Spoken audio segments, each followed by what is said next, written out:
I am the youngest of 4 siblings. Tapos parang sinabi nga na accident ako. Kasi I am 7 years apart from the one, yung sinundan ko. My 2 brothers studied in Grace, whereas my sister and I studied in Xavier Ika. So that's also very interesting kasi medyo different yung culture of the two schools. I actually started in St. Jude and then moved, kasi at that time was already the 1986, 85, 86, so magulo sa Menjola. And then since we live near here, my parents moved me to Xavier. So I started Xavier grade 2 onwards. And then eventually I went to Ateneo for college. So I took up AB Communication in Ateneo. However, on my last year of college, I was already teaching part-time in Ateneo High School. And then from there, from Ateneo High School, I moved back to Xavier. And then I taught for a total of 10 years. If you ask me then na, oh, someday you'll be a film producer, I would like just laugh at you. That's really never in my career pathing. That's really never in my imagination that I'll eventually end up in film. Parang when people ask me why I'm into film production, I actually admit or confess that I am not a film buff. I am not someone who will just continually enjoying, yung parang will spend an entire day inside the cinema just watching films. Me getting into film production was more of a accident than anything else. In terms of film, I remember pa, I think I would go with our helpers to watch mga Tagalog films, no? Mga Bituing Walang Ningning, Sanay Wala Nang Wakas, mga things like that when I was much younger. Even as a child, when I was a child, and even when I was already in high school, I was more of a theater geek than a film buff. So when I left teaching, I had a friend who's also a teacher from Ateneo who got into Cinemalaya. He was a semi-finalist then. Then he asked me if I want to produce his film. The title is called Ang Paggagasa kay Fe. It was a metaphor or how women are raped in society. Although I took up some film courses in college, but I never really practiced because I went straight to teaching. I've never had any formal background in film production. And then he said, okay lang yan, you handle the money matters, inchik kaya mo yan. So essentially, my criteria was, because I'm Chinese and I'm trained to handle finance, I'm just gonna handle all the financial matters or raising money for the production. So, and then eventually I said yes, not really knowing what the job entailed. In fact, that whole film was one big on-the-job training for me. And then it was supposed to be a one-shot thing. It was after this, I will move on na. I was thinking of going maybe to corporate, maybe either marketing or advertising.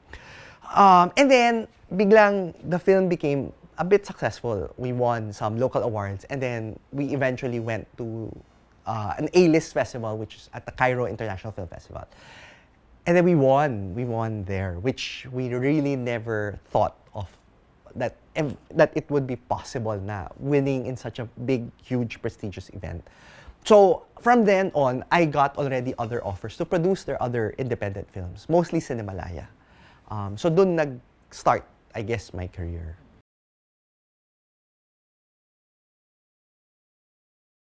I had other films, but one of the most memorable films I did was Ang Sayaw ng Dalawang Kalawang Paa. I would like to think that this actually sealed my career as a film producer. For one, at first talaga, it was supposed to be my swan song. It was so difficult to put up. We lacked the money. We weren't able to get enough funds. I remember at that time, I would be tutoring during one day, and then the next day, I would be on set. And then whatever I earned there, yun yung panggastos namin sa set the next day. It was so difficult. Tapos, it was so bad that I had friends who took me to Dangwa. Wala lang, just to look at flowers. Kasi I was so stressed. Pero that opened so many doors.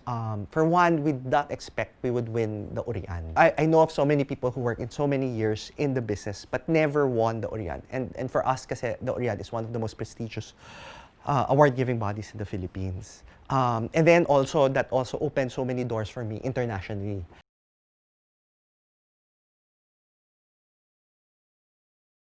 Ang Larawan, I would say, is one of the biggest films I've ever done.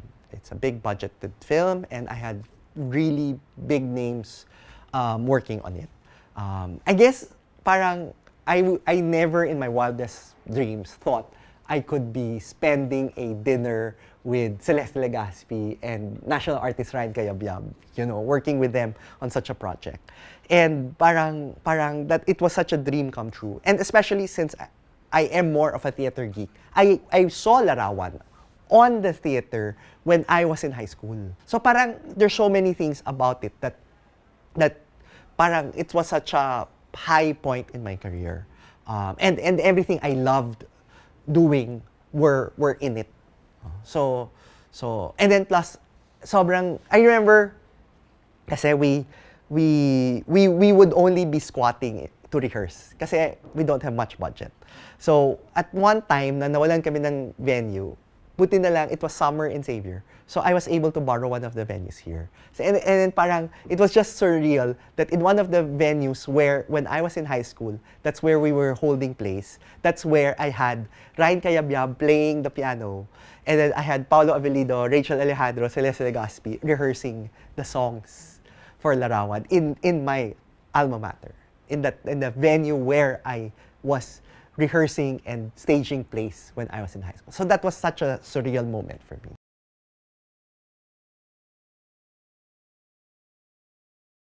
It's really the money.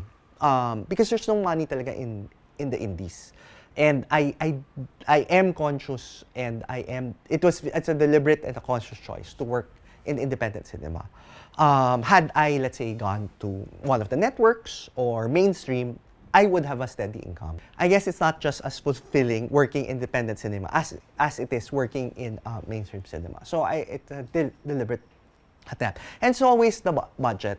You don't have much budget. Like, you have directors, you have artistic people in your staff and your crew who dream big, but you can only provide so much. So we had to be more creative in making sure that whatever we have lang, whatever we can afford, that's what we use to make the film. I guess if you are in a situation where you have limited resources, you have to find every means possible to get things done in the best possible way, in the most creative possible way, in the most artistic way, that you don't compromise the vision and yet get it done given what limited resources and funds that you have. And I think I see that in the way I do work as a producer, in the way we craft films, parang that's also something I like to see in the people I work with, that gumawa mo ng paraan, find ways and means to get things done. So I always tell this to my other producer friends. I feel like my dad trained me to be a producer. Kasi I would tell people when I was still in grade school, my dad will tell us he will not give us allowance when it's the Christmas break, sem break, or even summer break. But he'll give us a little extra for our allowance, and it's up to us to save the money for the allowance. Tapos as early as grade 5, I will get my allowance every 15th and 30th. And then if I have expenses, like if I have additional expenses for school, I have to write it down, save the receipt, and then reimburse it, which is like essentially what I do now in film. So parang as early as then, I was already trained by my dad. Pinagtatawa nila kasi I think I'm the most barat producer, especially when I travel. And I think that's from my dad also. That you don't just spend frivolously. However, when I do spend on something, I want it to count and I want it to matter. And I think that speaks also something of how I work in my film. Na there are things that I don't want to spend on, no matter how big or small the amount. But there are other things naman na mas mahal, but I know I gauge it as being worth it, and therefore it's worth spending on them. So I think that those are some of the things that I was trained as a CHiNOY. Plus, the CHiNOY network is just amazing. The Xavier alumni, the help that I get from Xavier alumni and from all my students also is also just amazing. It pays to be nice to people. It pays to be kind to as simple as a festival volunteer picking you up from the airport, bringing you to the venue or to your hotel, or to interns working with you, making sure you feed everyone well. Parang people always say nga, you know, people remember the goodness that you have done. And I think it also pays. Like for example, I would like to hope and believe that in as much as I'm very proud of my Xavier education, Xavier is also proud of my achievement. So whenever I need something from the school, as long as, of course, it doesn't go against its values and things like that, they readily help me and they readily come and support whatever projects I have. So parang it's really good. And then all the friendships and all the relationships that you have built all these years can come to fruition, can actually help, you know, advance your career.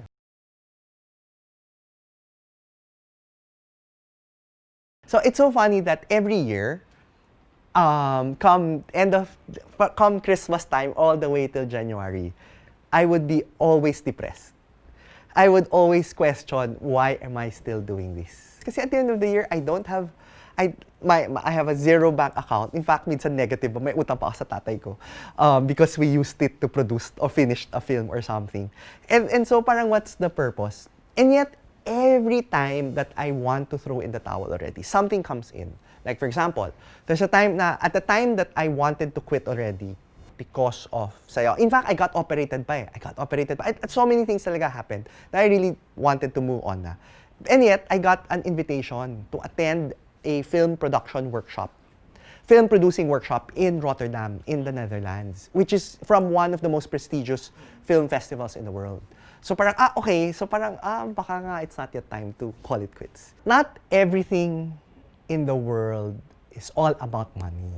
I think as Chinoys, we have been trained to value money and to make the most out of our work, or, you know, to find a good job, to find a good career. And there's nothing wrong about that. But if there is something that you love, I say go for it. Because at the end of the day, I think happiness outweighs how much money you have or what kind of car you drive or what clothes you wear.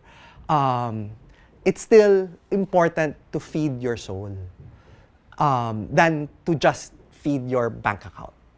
You know, so for those Chinoys who are looking into going for the arts, you know, just be wise about it and go for it.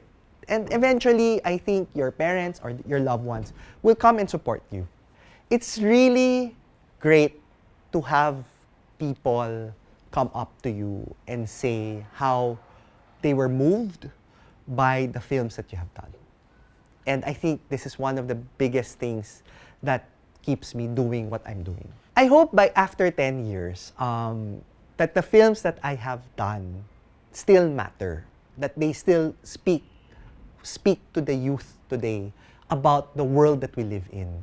And inspiring them to either change the world or you know, to make the world a better place for everyone.